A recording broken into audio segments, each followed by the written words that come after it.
Akwa ba fe nya bre na hwe se de nsam ni chemu ankasa etie emra sabre ne so to den e won kran ene ne mpotamu bi mframa na mu agrade na edwafam na light ne so ne namfa ewi a kire so na to ayiri nkrampotamu bi de ene enipa bi ato na nanom nsie do won so yiri fa wo mu dem na doso adom kase ebo aproko miamia hodo bi ama omanfo bi ya wo sesa wo ne free afro no mu num ne ade ene Adom TV kase eto aso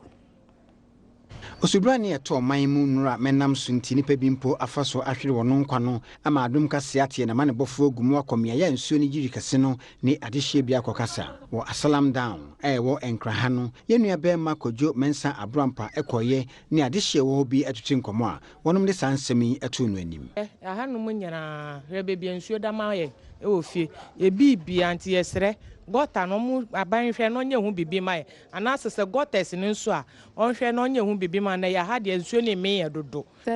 nsuo na to e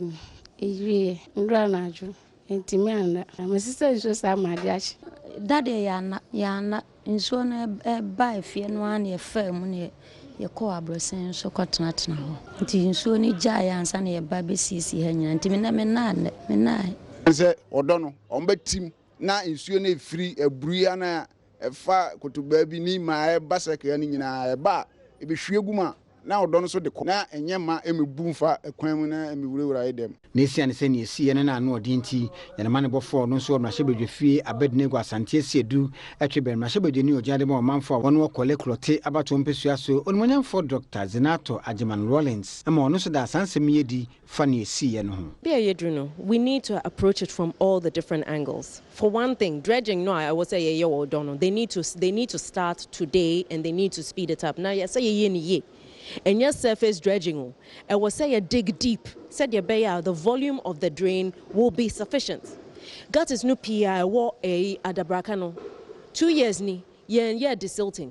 They have to desilt all of those because you need to make sure you have enough volume in all the drains to get the water away from the roads and people's houses. Because once we see are dying, once a coin was the water doesn't seep into the ground, so you have to give it a way to go. And water goes on the path of least resistance. Into your said dredging, no, a priority. Desilting of drains, another priority. Want to say Ghana this year say yen fam ranye djuma said ye beya enwura ye bebre ma esisi aka no eto ebetwa Manu nyemene PI kosono utimi say it just comes down to certain basic things. Bibi to say waste management. They say nyema bia said the nkrofo to omutu enwura no egu gatamunu. It's one of the problems that we are facing. So okosho don't say sia enwura nkra negum. Plastic bottles no nina but so sha nyama na ego insuo mu ni nyina free ha e be free mountains no, which means that we have a problem with enforcing some of the things. I was say no sometimes no we say obi nim say eni say auto enwura no ego insuo no, but they'll do it because they can get away with it. Into enforcement of the law no ehun here. Enfin pinuni dumien samu na beto jasa Anglo-Gold Ashanti Obuasi mines mpenifo atumu na MPP abanyi eba ye no wasabe henye mu biem ama adwuma no womo efri asie de sanse etu mu santi na adwuma yefo no bia na womo danso ye gya to hokra na eni hu adwuma bi enei mpenifo afri asie ya womo siesie honom sebe ye adwuma yefo wo hoi wombenya ba bi du nti ato asoda ye pama ade ache no wontimi abaye adwuma yamane boni Isaac no menyo etwaso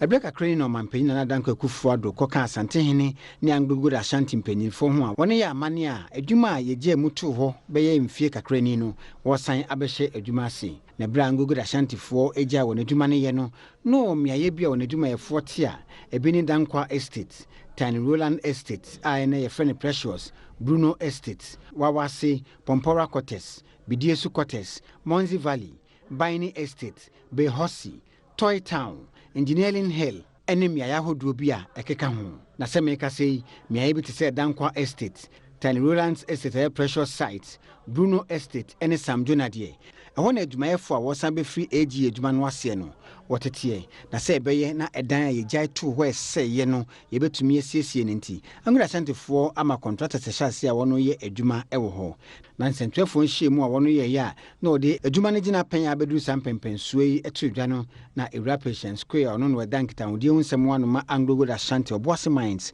ɛda nsɛm yɛdi. Ndiama yɛkɔ so in terms of contractors, your local contractors are almost your estates near the because you're close down no here back no your estates no almost yes you need na kilon yeah and now mine no so ankasa new sites are ye be machines ni bi aye dada ya told new ones ye installation near the NTCC and then also in terms of your friend is saying your locals no more hano there are some other things in terms of Obuasi beyond gold say gold in niwa niama ben ye skills development which AGA farms are your agreements be by any amount for a evergreen initiative our training amount for skills hairdressers your friend is saying farming. Even those who are having first degree in Greek in Yadino, all of them, you know, outer any churches near the yes, so that even beyond gold now, or more to me,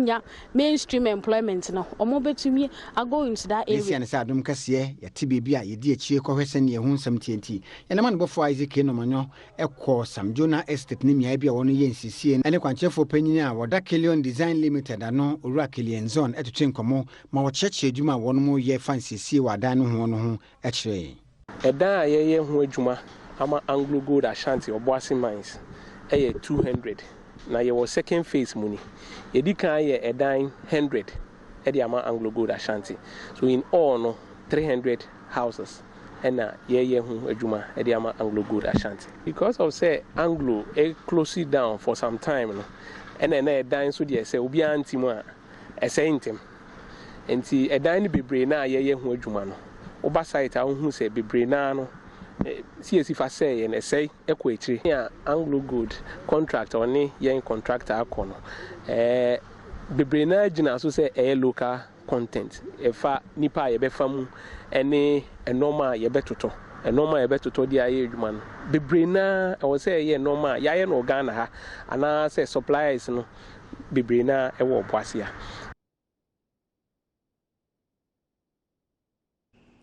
Emranim ni ya watrade wa University of Education Winneba Alhassan Salifu Bawa se enei de University Governing Council ya womo ewo University of Education Winneba ya ne se ne asukufo no se ni nyina wo school ni mo no eho ka no wormo afa na wo sha March bosome de to so enan no emu na asukufo a womo school mu hono mo se Vice Chancellor Professor Anthony Afrobroni ni suni ne ban bi a wo ye no wani nye ho enam so kro apamo akyekyerefoɔ no bi ni nyina no wɔmo ɛko enrana so wɔmo ɛbonyo so ɛmo sese niema bebree na Ghana fo dodo no agidi yie sɛ de wɔma ye de wɔma ne bekyɛ ɛka no atua ne so nei no abeto dwase Governing Council no afa ho kanyina Adom kase etwa so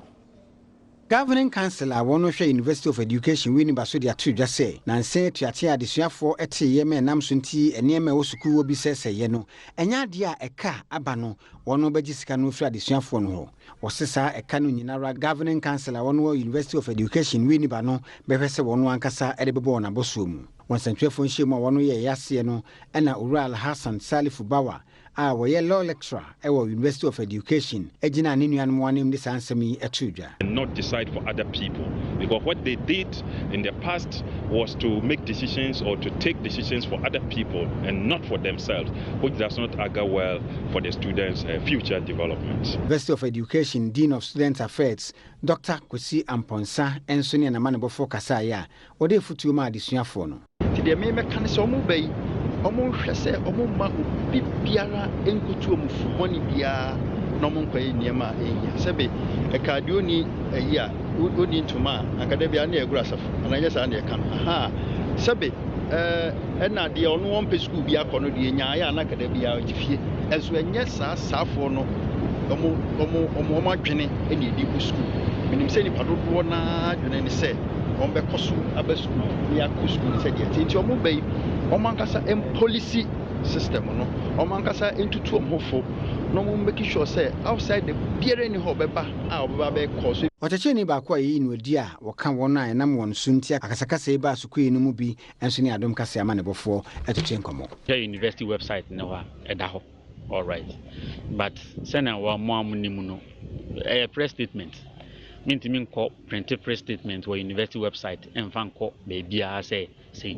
because as we speak now, fan say on the month of March in Jamaica. Inti say is it that my salary is going to start from April or they are going to pay me March and all those things. All these things, payroll will need information to put my name back on the pay slip and all those things. It is the minimum letter. I mean, on my announcement need do. But my first said that is not enough to say I reinstate.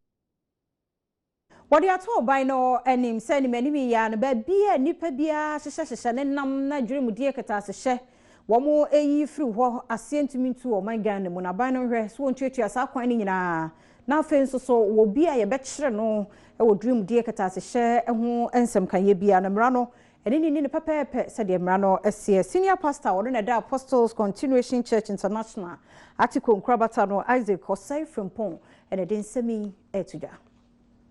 Osofopani bi ade afutuo amagana ban se na no ode kan se obetu ketasehye ene proyase e wo mamu no wonhwe se wode nneoma begu akwan mu na ode aye adwuma esen se wode nano ebeka ne saa Osofopani oda Apostles Continuation Church International na fa ewo atiko ano Isaac Osai Frimpong e kire mu se ewumisa nneoma mu odin e wo mamu nanso no eno ema ho kwan se enipa bi ade ketasehye ene proye besi wo ani so no obo oman kro no se de bema afoforo nso ho akire wo mu ode sansem atudwa emra no wodi dwumadie a na titira asem eda so ene se obema nyankopon adikan e wo wade a wo ye nyina mu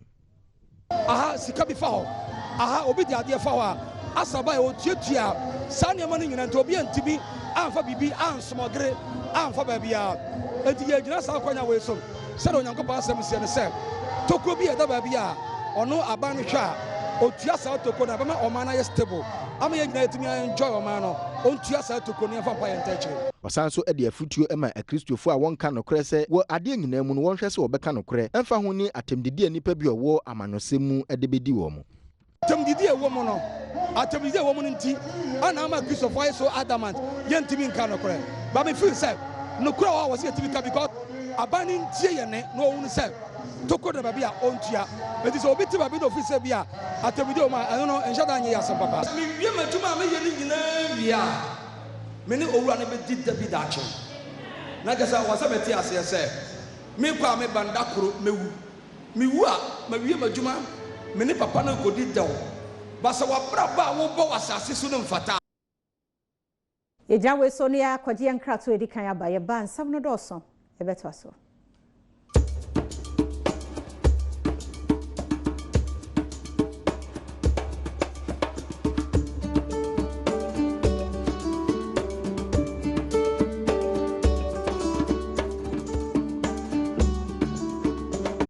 Adom TV kase na uguso awosha na bia fe no aka yensa na wo Go TV 176 DSTV 280 share Facebook live Adom TV oho media fia monkwa tamaklo yeto so na ya bode ere yensa foforo emu na ene de di kan kra ya waso West Wogon mrahye bedwani foforo yeto aba eyi no ma me Lydia Sayram Alhassan ko mrahye bedwafie no ono so asore ya o kasa na nyani behwe ade wo hokuo kuma de a wo ma kire ne enne wiase nyina da ye si wo ebodewo ahwapomuden pa eno ho asem na maami pagya wo mrahye bedwafie nti nka anya kora no obi agbobo ho afane mienu nyina ekokuma wo ho amwampo na nka mpese wo hunu se bi wo mpese wo mka bibi na asem ne ma wo manka hwe eho asem yamane boni Abednego Asante Asiedu etoso Olmanyamfo Lydia Sayram Alhassan eno e mashibode ndi mo manfo a wono ayawaso West Wogon abato empesua so na esia ne say amansanda pona ye kasa de fa pomde onsem wo World Health Day no ye hye ho fanenti opagya ne mo mrahibode fie e kasa ye de sansemi etudwa. I think we are on track. Ghana is also heading towards that direction. The Ministry of Health is in collaboration with the World Bank, the National Health Insurance, Ghana Health Services to toe that line. So very soon would have patients attending health facilities with or without money, but they will be taken care of. So we are on track. Na bro kasa wieye wa mamre kwan so no na ese kukitwa ne kukase na anofo mrahye fie eka bibi e de fa ho nenso bre du se minority kasamafo Haruna Idris be kasa no wode to speaker of parliament anim se wonum de esi ane se maame yesua no wanya ntum wo basabasa ye course woni mpesua so aba ye to ye nti enya de a ne okan ye no wono beka ho bibia ye hwe ne ye course mrahye fie. Mr. Speaker, as women, we want to ask today that are we safe? We want to ask our able men and our president. Honorable, don't take us on the pathway of controversy. Our women are safe. Thank you, Mr. Speaker. That's all we want to hear from you. We want to ask, and if we are safe, then, Mr. Speaker, we thank you so much, and we also like to plead to our able former ladies, our First Lady,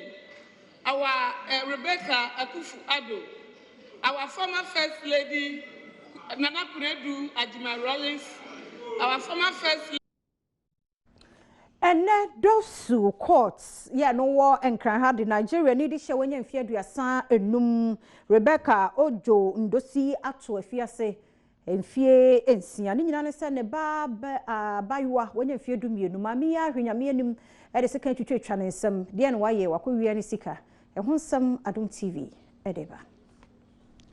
Efie de twa mu no na osu aprosifo akokɔche Nigeria ni ababa wa bia wadi efie duasa enum na nidin eni Rebecca Ojo Udonsi ne nam so ema wakɔche no no ene se ababa wa yi aso ɔno akasa ebaba yo a wadi efie edumienu a nidin ene Judith Ujo ensa de apaso ene sekanfo awawa ne bayinsem se ha ɔse ne bayi aso den na wadi bibia to hono so a na wafa akoro no bɔ na akwadre akorai ebra mpanifo kyerɛkyerɛ nsɛm yi mu akyerɛ Adom kase no coordinator ɔhwɛ enkramantam mu so adwaku no eso DSP Cecilia Harriet Ampofapia ekyerɛkyerɛ mu ɛsɛ efiara no enkra onyan no na otu abofo ma okoye mu ehwehwɛ mu no anopa the office na osu police she maami a ye kana semi Rebecca Ojo Odonsi a wedi 35 years and neba Judith Ojo a ono nso edi 12 years ba say maami abu akolai eprepra nensa and investigator ne akra ne nyina call maami ne fie bebi asem ne siye nti omo call ye no and investigator kɔhwehwɛ na asem ne mu hwɛ nyoma adepreko a odi twitwa no the investigator no enya sekan ene scissors e was seen ho ene bedsheet a emu ayemoja and ye hwe and so na 48 hours no so e action no nti na no pay na keka ye nkrata nyina na ye de call courts nti ye de call courts no and a court ejili ne 6 years Adom kase ebomodin ebopini ababawa Rebecca Ojo emo no so ekyerkyere mu ese enokre se ne ba no ono no yesa ne momu enye sekanfua enode ewawa ne nsem ne mo apaso enode twa ne nsem enam asodin a oyenti. She have always been stealing anything unless she didn't set her eyes on the 119 the 50 pesos that left in my purse. She come in and take all without leaving even 10 pesos, and that was the last money that left with me. I want to appeal because I have to go and take care of my kids. If it's to send me back to my country, I will go back to my country, not to send me to jail because nobody will take care of the other two. The Crackano and Encramantamu Dosu coordinator Bedi DSP Cecilia Harriet appear ample Erico Commonsem Emma Abatanse. Embra enye ubia de Emra Ganambra, na wabo Francois Yawudi ade, Nanso Omanu the Henry so Mambra and the Bonham by Intimubian Famran Senism and Yenimibia and Semfata. As some Kakra make a chat better and say about time be brave or why Omonium my relationship name very good. Inti I cried me big a crap and not the bufu and as a new crew bufu. Ashenimuna or the Mrana Shenensa, bu akola no ana o pra akola na ebe ya akola na be pra na wo hwe ye 1992 constitution na obia won the rights in the na wo akola no kra na uni hu kwan bia se wo bu akola na ma ne pra also for ya won na timampani atena ye oyemrashe bedwani de momfo wo Madina Alhaji Abubakar Siddiq Boniface na de ko san pai mo den ma manefo nyina so mo enyina yie wo munya se de bia no wo mo ehye emaburu ye a wo mo zongo no putu pase wo mo enkoye ne ma bia ensem fata ofasa akonya isonso de ato maburu no so anim so obi ba de sika dan makra ba se kokum obi koye atwutwa sam a memenye demom de wo kwa koye ebeboa de sika anase de adwuma ebebro de ne de mfaso wo so na futuo nsami Adom TV ekọ ho a ye de to so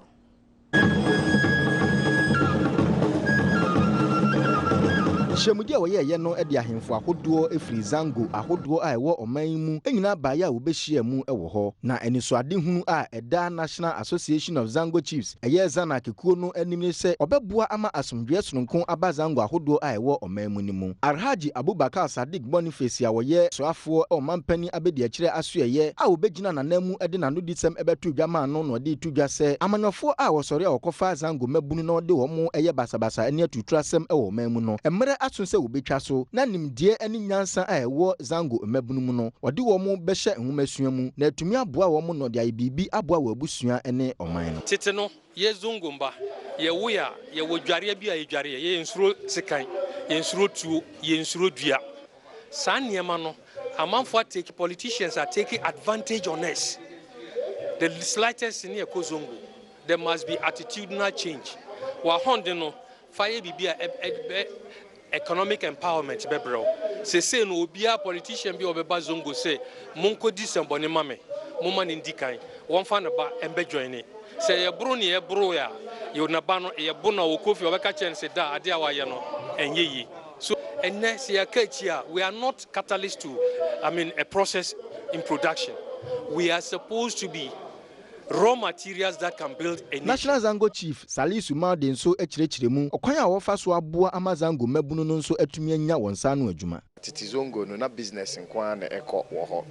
eno na ekọ so sesia nhihia ya ne se ya no nso no yebebo ye homodin na kire se yesisi schools na yesisi hospitals na ye dia complement ade a aban ewo se entumi enyem boaye nti won hu se ya boa ye ho wa ahase ya enuama ti se na ye kika na ya nya enkambom na ya hu se ni ayebe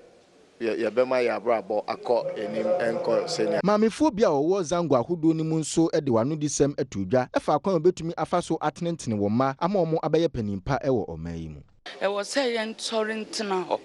na ye bue ye ni wo ye nkwala so omo education be it Arabic or English ewo se emu bia uma oba esre ye nnuamo muslim Mumai zongo yefe obi asori a otomi bazongo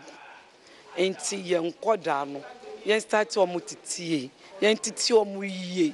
na se omo etiti omo yie a se omo ko baabi a ofre ni din a ofin me se me free zongo eye dia du so no yakwa ba no ya ba behre se de yakom den ho nsam no etie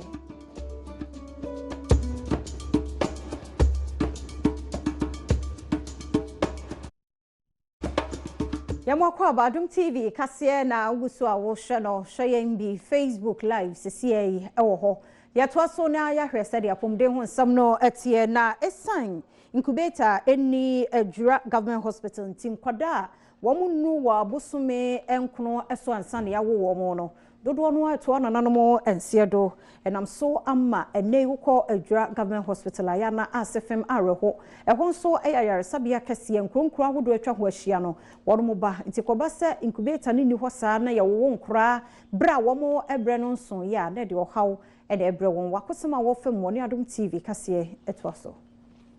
Enam se incubator eni Ejura aban aya asabia a ewo Asante Mantam nti. Ematan bebrina na ekwo wo hono mu a wohwere wo mo ema. Ewura bi a wode Asana Idrusu a wanya mfie aduonu wotwe ahwere ne mamienu ewo saa aya asabia yi. Mfie mienu nie ena odi nkan hwere ne ba odi kan ewo ho. Ena obanimu bosome de toso aduasa ewo afie yi mu nso. Okohwere ne ba a wosan ekwo no ewo ho. Enye Asana nko a ena afa saa awrahusem yi mu. Umar hu mu nso ekwo ntafo ewo ho no mu a wonyina efiri ne nsa. Mahmoud Mohammed Nuruddin a owo Nshira FM ekopie ho no mu a wone abatanfo bi a okwo wo ho no mu etwetwe nkomo. Mebewu ye kura ebia sisa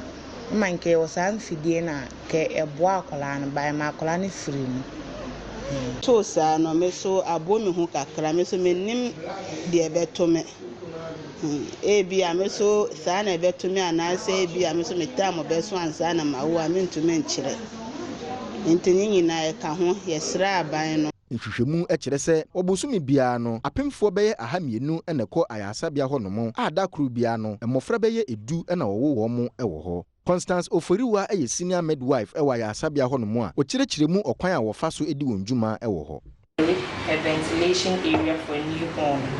It's a place we make ready for a baby who is born not crying. So we always make sure we have a suctioning device here.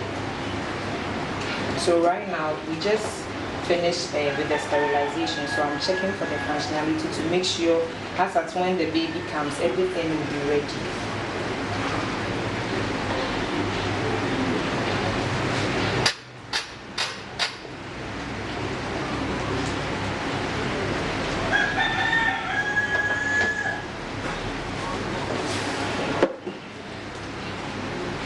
We also have an action plan here. So anytime you see a changes, this plan tells you what to do in case you see anything on the baby. It starts from as at when the baby is born to what you're supposed to do to the last and whether to refer or to keep the baby here.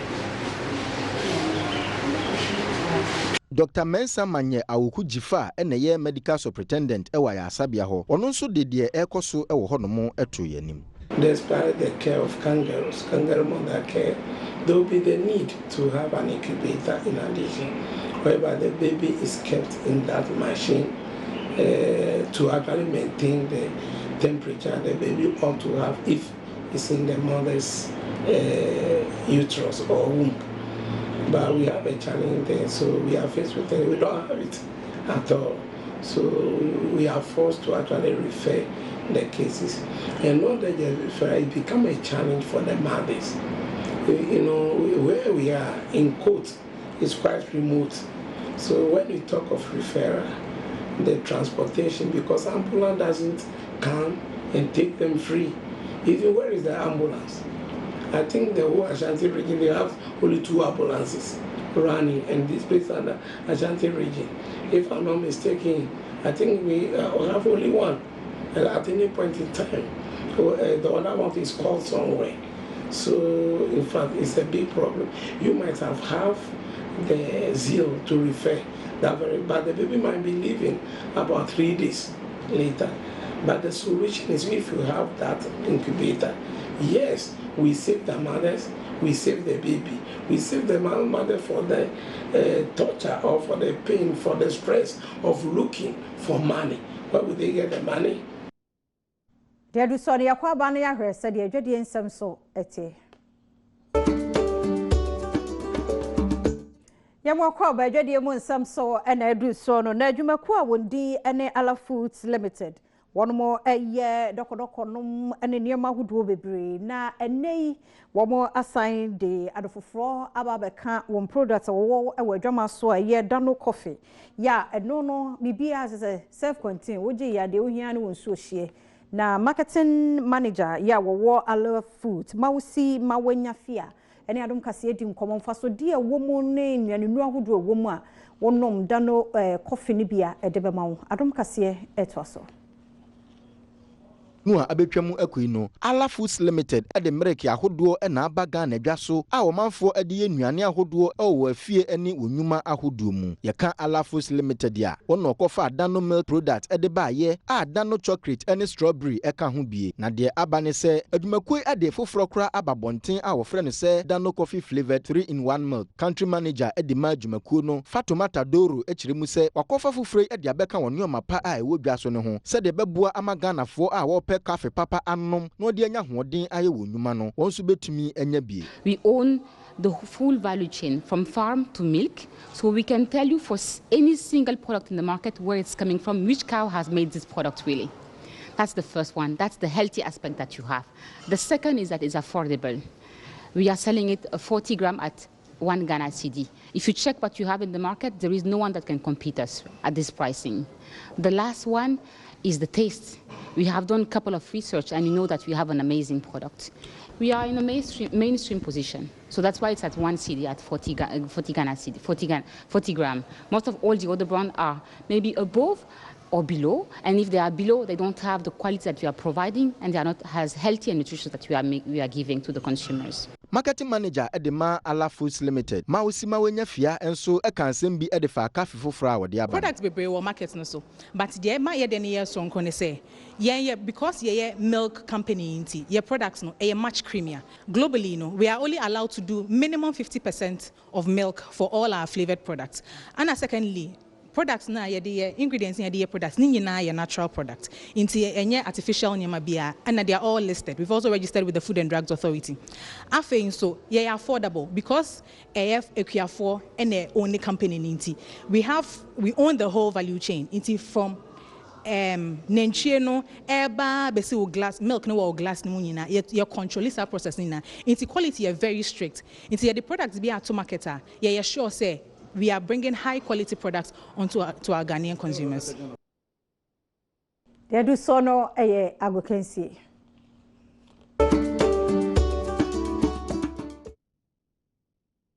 Ranyen so memo akwaba do Adom TV kase so yenhwe ensema ekoso agudie mu ya na dɔso de se fata sautini eketewese enya do rewura bia hyepa anya sope na yebɛhya serafi the Black Stars of Ghana 2019 AFCON coach Kwasi Apia de animu ye kohwese yebetumi agye but ansane ebe kona sie hu group ebeto mu na fieda ana eba so den a enye asem keto Accra na ura Kofia mu a ene normalization committee wodi animu no wono na edi panifo ni makopi mu hwese draw no betumi akoso den semaba say won de empire ba wobo esi benya good draw but yeah ready so be ebenya ne bia no yene ne bebo as a nation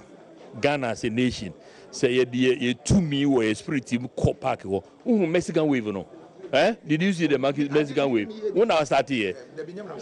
so Sanya man, I mean, if you say, and near man kitten, Ghana football energy, Abba. So, say no, Egypt, there are going to be 24 countries. So, it used to be 16, 24 countries. In the here, say, you need to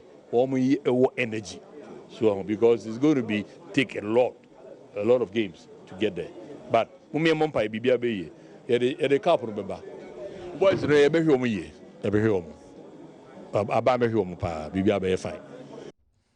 Give Black Stars on some Yankopi more normalization committee special competition and had to focus for one more catchoma lose back-to-back games after so much see etimi winning home against Dreams. They say a man for see trampo kotokofono the winner extra so focus for say na mo ka say friendly match and e eje cap one ho afi na mo tournament no Kim Grant coach penny or the samaba say has fans no want to mboyase mama expectation in conform you say no go so shit team no. I plead with the fans that they need to support them because they're going to be our 12th men and with the fans behind us and every time we attack they need to force that ball into the net and I believe that with our strike force, with our defense, with our midfield, we have that ability to create chances after chance. And really, I want to put the fans on the edge of the seats every time we counter-attack. Yes, they can feel that there's a goal coming. And with their raw and energy, that should push that ball into the net. So it's important that they not think negative, but we are progressing and they need to get right behind these boys because I know that they'll give everything possible to try and win the game. Yemfias for na yenkopi mu wo boxing more na ka share so so folk ni dwarfs at the pim so next game match day for Wednesday. Now okopie mu ana lightweight world title holder Richard Comey wano hopeja Ghana Franca obi man so na wiase fa na nyina anya samketo akra na nka April 12 year ogina kono na so onya injury kakra e won nsa anuntie no bout no antumi ama so later this year ogina kono a enye easy kra na ne nsam oka se ne ho ato no ye pa na ye start training na enye easy. Very soon as I'll be moving out of this country shortly, and yeah, man, very soon. I think before the end of next month, I'll know who I'll be fighting. I'll know who and when I'll be fighting. So pretty soon. Richard Comey, no didn't some to Jano soon be general numere. There is some nice Yana Doss. There's a fata sautin at the back. Shannon UEFA Champions League. Bound Wednesday. You Yarifa Ghana flag K Plaza. Mayu versus Barcelona. Ejura Kasanie, Erica Siedubwedi.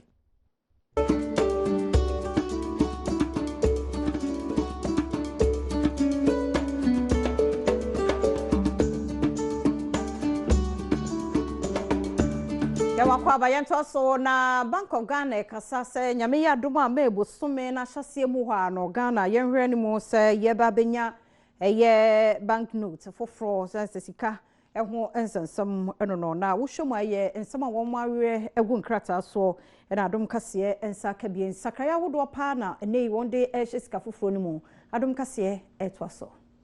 Oman Bank ba time me Bank of Ghana for their tudwa say efri busumi me e de kro wa fi mu no eyade a yen sika ye di krata de no wo be yen sakyraye e wo ebimu wono se 10 cedis 20 cedis and 50 cedis no wo de sakyraye e ba so sakyraye no no kyeremu a e be ye ni su e na afi sede ne bobie no esitie wono se ne ma so to be se nan bi e wo so a eno de won fo won san kakra e be koso awo sika ne so na ne ma sakyraye a wo de be ka ho no so de be se nsonso ye nan e ba Bank of Ghana mpanyinfo kyese sika ba abonti a Ghana fo enya abotre nti won kyekye mu wode ba no sede be ya yebetumi edi enwuma manfa so pa abaso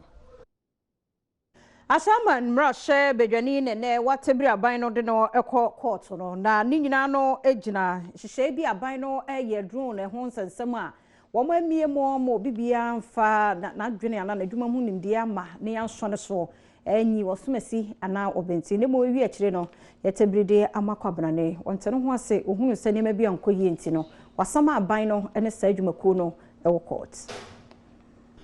Mrashe bedwanima omanfo a wo ashama abato mpeso aso NS Henry Nogbe akosama Ghana ban efa contract bi a anosom America dollar no opepidumienu ene achiriponum eye $12.5 million ya ode akoma adwumakuo bi a ode Fly Zipline Ghana Limited se onfa drone bi anchiche nnuro ani moja ewa ya asabia hudo bi a wo nkurase ewa omanmu numu Mrashe bedwani ekire se emra soafo a wo hwe apomuden so kwaku agema manu ede contract no ema Fly Zipline adwumakuo no na enya wonko a ene ochiche saa nyoma no ema ya asabia hodo a ewo omanimu no se nti se wode asem ne baaye ema Mrashe bedwafo agitumu ewo opanima bosume de toso du ba kon wa fimpimienu ani du watwe mu eye 11 December 2018 no na nya de efa emrakwan mu se nti watwe aban ene adwumakuo Fly Zipline no akogina se ni bia wo kire won se omeyi nsem bia no efa sa contract ne ho.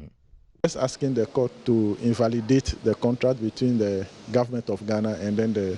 Zipline company, because I have realized that they have breached some provisions of the Procurement Act, especially Section 42 has been breached. And when you look at Section 42, it's telling you that before you engage in single source procurement, you must follow certain procedures. You must follow some processes. And if that is not done, there's no way you could go into single source procurement. And you see, single source, that is single source procurement is a system or a method that if you are not, if you don't have the luxury of time, you cannot engage in it. If you don't have, let's say, so many supplies in the system, you understand, you can engage into it. If whatever you are going to purchase is of security nature, you cannot go into it. If it is not of urgent need, you cannot go into it. And even before you go into it, Section 42, as you rightly question, is saying that before you go into single source procurement, you must make public notice. public notice means that you must publicize it, that you are going to enter into this agreement. Is there any company that is available to, to contract this particular, contract with you? Now, if there's no company, then you have to apply to the PPA, that is the Public Procurement Authority, to give you approval. Now, the government of Ghana did not follow Section 42.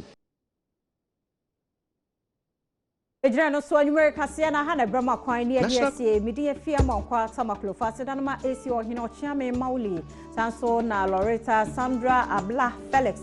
any production team ni nyina na anwere 9:30 e be hia won kwahia so very insist e be de hu komo.